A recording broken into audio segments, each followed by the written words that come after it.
নমস্কার বন্ধুরা। জলের বোতলে মুসুর ডাল ভরে ফুটন্ত গরম তেলে সেই মুসুর ডাল দিয়ে বানিয়ে নাও একদম জিভে জল আনা দুর্দান্ত রেসিপি, যেটা চা বা কফির সাথেও দারুণ লাগবে। আবার এটা একবার বানিয়ে 10 থেকে 15 দিন রেখে দেওয়া যাবে। একদম মুচমুচে ক্রিস্পি এই দুর্দান্ত রেসিপিটা ছোট থেকে বড় সবার মন জয় করে নেবে। এই দুর্দান্ত রেসিপির জন্য আমি এখানে 200 গ্রাম নিয়েছি মুসুর ডাল। মুসুর ডাল আমাদের সবার বাড়িতেই থাকে, আর সেই মুসুর ডাল দিয়েই কিন্তু বানানো হয়ে যাবে ঝটপট। তো মুসুর ডালটাকে জল দিয়ে খুব ভালো করে আমি ধুয়ে নিলাম। তারপর জল দিয়ে আমি মুসুর ডালটাকে 30 মিনিট মতো ভিজিয়ে রেখে দেবো। হাতে সময় থাকলে 1 ঘন্টাও রাখতে পারো। তো 30 মিনিট পর দেখো মুসুর ডাল কিন্তু জল টেনে নিয়েছে। এবার এই জলে ভিজিয়ে রাখা মুসুর ডালটা নিয়ে নিচ্ছি মিক্সার জারের মধ্যে। একটা বড় সাইজের আলুকে আমি ছোট ছোট করে কেটে নিয়েছি খোসাটা ছাড়িয়ে। আলুটাকে ধুয়ে রেখে দিয়েছিলাম, তো আলুটা দিয়ে দিলাম। আদার টুকরো আর ঝাল বুঝে কাঁচা লঙ্কার টুকরো এখানে আমি দিয়ে দিলাম। আর এখানে খুব সামান্যই জল দেব, যেহেতু মুসুর ডালটাকে ভেজানো ছিল তাই বেশি জল দিতে যাবে না। অল্প জল দিয়ে ঘুরিয়ে খুব ভালো করে একটা মিহি পেস্ট আমি করে নিলাম। দেখতেই পাচ্ছ মুসুর ডালের একটা খুব সুন্দর পেস্ট আমি করে নিয়েছি। মুসুর ডালের পেস্টটাকে মিক্সার জার থেকে একটা বোলের মধ্যে নেওয়ার পর 2 হাতা দিয়ে দিচ্ছি সিদ্ধ চালের গুঁড়ি। নর্মালি পিঠে বানানোর জন্য যে সিদ্ধ চালের গুঁড়ি থাকে সেই সিদ্ধ চালের গুঁড়ি আমি 2 হাতা দিয়ে খুব ভালো করে মিশিয়ে নিলাম। এবারে দিয়ে দিচ্ছি 2 চামচ কর্নফ্লাওয়ার। কর্নফ্লাওয়ার দিলে বেশ মুচমুচে ভাব আসবে। তো কর্নফ্লাওয়ার যদি বাড়িতে না থাকে অবশ্যই 2 চামচ ময়দা বা বেসন দিয়ে দেবে। এবার অল্প হলুদের গুঁড়ো, কাশ্মীরি লাল লঙ্কার গুঁড়ো, জিরে গুঁড়ো, আর দিয়ে দিচ্ছি এখানে আমি চাট মশলা। বাড়িতে থাকা মশলাটি ব্যবহার করছি। তারপর একটু গোলমরিচের গুঁড়ো দিয়ে দিলাম। এবারে যেটা অবশ্যই দিতে হবে সেটা হচ্ছে হিং। হিং দিলে খেতে হবে একদম কেনা দোকানের মতো। একটু গরম মশলার গুঁড়ো দিয়ে দিলাম, আর একটু দিয়ে দিচ্ছি কালো জিরে, যেটা মুখে পড়লে খেতে কিন্তু খুবই ভালো লাগবে।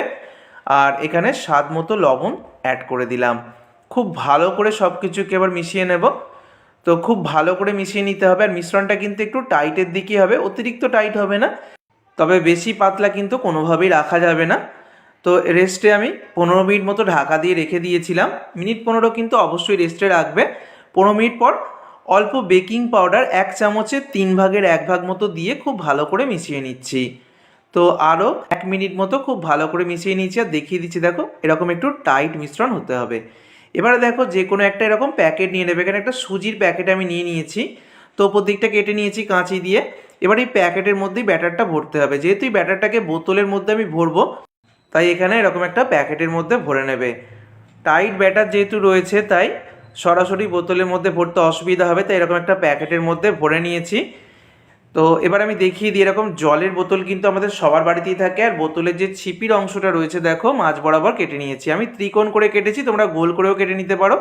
কোনো একটা ছুরি বা কাঁচিকে গরম করে এইভাবে করে ওপরটা একটা ছিদ্র করে নেবে। আর দেখো যে প্যাকেটের মধ্যে ব্যাটারটা ভরে নিয়েছি সেই প্যাকেটের কোণটা কেটে আমি খুব সহজেই কিন্তু ব্যাটারটাকে ভরে নিতে পারলাম। যেহেতু একটু টাইট ব্যাটার রয়েছে তো একটু প্রেসার দিলেই কিন্তু বেরিয়ে আসবে। আর খুব সুন্দরভাবে কিন্তু বোতলের মধ্যে ভরে নিয়েছি। এবার তেল খুব ভালো করে গরম করে নিয়েছি। তেল ভালোভাবে গরম করে নেবার পর গ্যাসের ফ্লেমটাকে আমি করে দিয়েছি মিডিয়ামে। এবার গ্যাসের ফ্লেমটাকে মিডিয়ামে রেখে বোতলটাকে একটু প্রেসার দিয়ে এইভাবে করে অল্প অল্প করে ব্যাটার আমি দিয়ে দেখো তেলের মধ্যে খুব সুন্দর শেপ কিন্তু চলে আসছে। যেহেতু বোতলের মুখটা ত্রিকোণ করে কাটা আছে তাই খুব সহজেই কিন্তু এইভাবে স্ন্যাক্সগুলো রেডি হয়ে যাচ্ছে। দেখো কত সুন্দর ডিজাইন হয়ে গিয়েছে। তো এগুলোকে মোটামুটি 4 থেকে 5 মিনিট সময় ধরে ভাজতে হবে। আবারও বলে দিচ্ছি গ্যাসের ফ্লেমটাকে হাইতে রাখবে না, তাহলে খুব তাড়াতাড়ি বাইরে কালার চলে আসবে কিন্তু ভিতর থেকে প্রপারলি ভাজা হবে না। তাই গ্যাসের ফ্লেমটাকে মিডিয়ামে বা লো টু মিডিয়ামে রেখে একটু সময় নিয়ে ভাজলে একদম ভিতর পর্যন্ত ভাজা হবে আর একদম মুচমুচে তৈরি হবে। তো প্রথম ব্যাচেরগুলো ভেজে নিয়ে তুলে নিয়েছি, দেখতেই পাচ্ছ টিস্যু পেপারের উপর রেখেছি। তো যেহেতু কর্নফ্লাওয়ার দেওয়া আছে তাই এক্সট্রা তেলও টানবে না।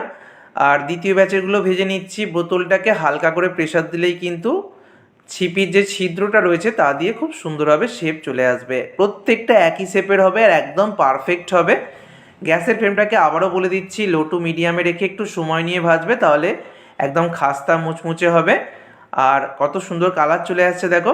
এই রেসিপিতে আমি যে যে উপকরণ ব্যবহার করেছি তার সাথে তোমরা একটু আমচুর পাউডার অ্যাড করতে পারো আর একটু বিট লবণ অ্যাড করতে পারো নর্মাল লবণের পরিবর্তে। তো আমার সমস্ত যে স্ন্যাক্সগুলো ভাজা হয়ে গেছে তো এই দুর্দান্ত স্ন্যাক্স বন্ধুরা বাড়িতে থাকা মুসুর ডাল দিয়ে একবার হলে অবশ্যই ট্রাই করো, ঠিক যেভাবে দেখিয়েছি প্রত্যেকটা উপকরণ যদি দাও আর টিপসগুলো যদি মেনে চলো তাহলে একদম পারফেক্ট হবে। এইভাবে বাড়িতে থাকা মুসুর ডাল দিয়ে এই স্ন্যাক্স বানিয়ে সম্পূর্ণ ঠান্ডা হয়ে যাওয়ার পর কোনো এয়ারটাইট কন্টেনারে তোমরা 10 থেকে 15 দিন পর্যন্ত স্টোর করতে পারবে। আর হাতে নিয়ে আমি একটু দেখিয়ে দিচ্ছি তোমাদেরকে, দেখো আশা করছি আওয়াজ শুনেই তোমরা বুঝতে পারছো যে কতটা পরিমাণ মুচমুচে হয়েছে। তো এইভাবে এই দুর্দান্ত স্ন্যাক্স বানিয়ে বাড়ির সবাইকে খুশি করতে পারবে। ভিডিওটা ভালো লাগলে বন্ধুদের মধ্যে প্রচুর শেয়ার করো। সকলকে ধন্যবাদ।